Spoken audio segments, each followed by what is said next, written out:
नमस्कार लुबनार रासुई घरे आपनादेर सबाइके स्वागत जानाई। कुमड़ो आमरा प्राय समय करे थाकी बाड़ीते और विभिन्न रकम भावेई करे थाकी, किन्तु एरकम टक झाल मिष्टि रूपे कुमड़ो रान्नार खेते खूबई भालो लागे, जेटा गरम भातेर साथे रुटिर साथे लुचि परोटा सबार साथे खेतेई असाधारण लागे। चलुन देखे निई आजकेर आमार रेसिपि टक झाल मिष्टि रूपे कुमड़ो रान्ना बा आचारी कुमड़ो। सबार प्रथमे एखाने आमि एकटा काँचा कुमड़ो निয়েছি। কুমড়োগুলোকে ছোট করে টুকরো করে কেটে নিচ্ছি। আর এই কুমড়োর মধ্যে খুব সামান্য একটু দানা হয়েছে, সেই দানাগুলোকেও আমি ফেলে দেব। আর যেহেতু এটা কাঁচা কুমড়ো তো এই খোসাটাকে বাদ দিচ্ছি না, খোসা সমেতই করছি। লম্বা লম্বা করে পাতলা করে কেটে নিয়েছি, তারপর জল দিয়ে ধুয়ে রেখে দিলাম।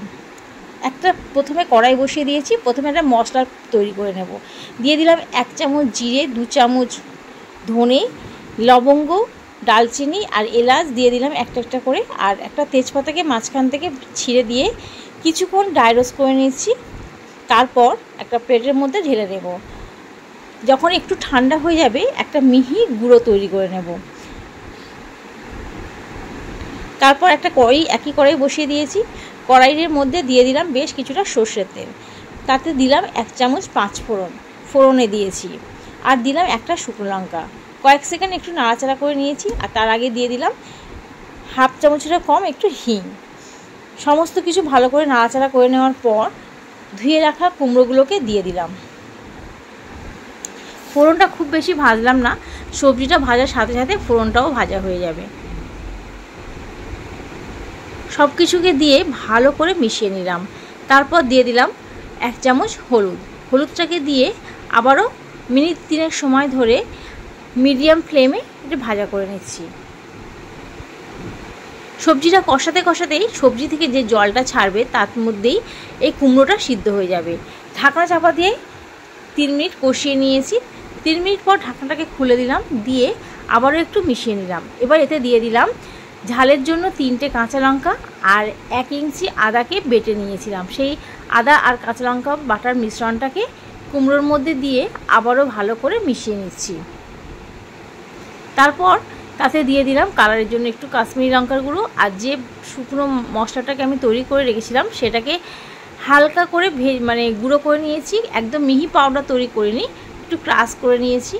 সেখান থেকে বেশ কিছুটা দিয়ে দিয়েছি, আর খুব সামান্য পরিমাণে রেখে দিয়েছি, সবার শেষে সেটা ব্যবহার করব। মশলাটাকে দিয়ে আবারও একটু ভালো করে কষিয়ে নিচ্ছি। মনে রাখতে হবে জিরের তুলনায় ধনেটা একটু বেশি দিতে হবে। 1 চামচ যেহেতু আমি জিরে দিয়েছি, তো 1 চামচের বেশি আমি ধনে ব্যবহার করেছি। সব কিছু মশলাকে দিয়ে ভালো করে কষিয়ে নেওয়ার পর কিছুক্ষণ ঢাকনা চাপা দিয়ে রেখে দিয়েছি।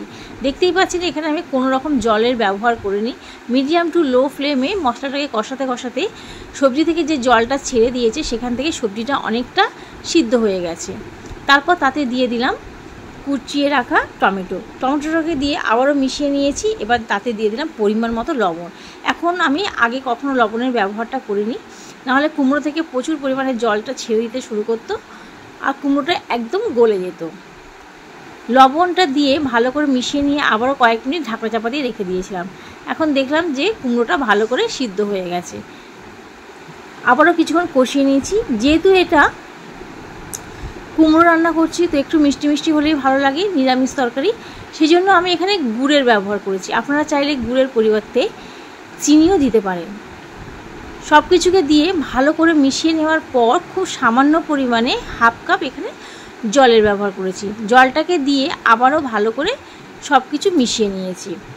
এবার তাতে দিয়ে দিলাম আমচুর পাউডার 1 চামচ।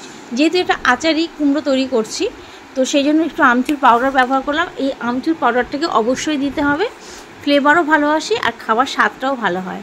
তারপর যে মশলাটা আমি কিছুটা রেখে দিয়েছিলাম সেই মশলাটাকে দিয়ে ঢাকনা চাপা দিয়ে 2 থেকে 3 মিনিট ফুটিয়ে নিয়েছিলাম। তারপর 2-3 মিনিট পর ঢাকনাটা খুলে আপনাদেরকে দেখাচ্ছি। দেখুন দেখতে কতটা সুন্দর হয়েছে। যদি আপনাদের এই রেসিপিটা ভালো লাগে অবশ্যই চ্যানেলটাকে সাবস্ক্রাইব করবেন, পাশে থাকা বেল আইকনটি প্রেস করবেন, আর যারা ফেসবুক থেকে দেখছেন আমার পেজটাকে ফলো করে নেবেন। আজকে এই পর্যন্ত, আবারও হাজির হয়ে যাবে অন্য কোনো দিন অন্য কোনো ভিডিও নিয়ে। ভালো থাকবেন।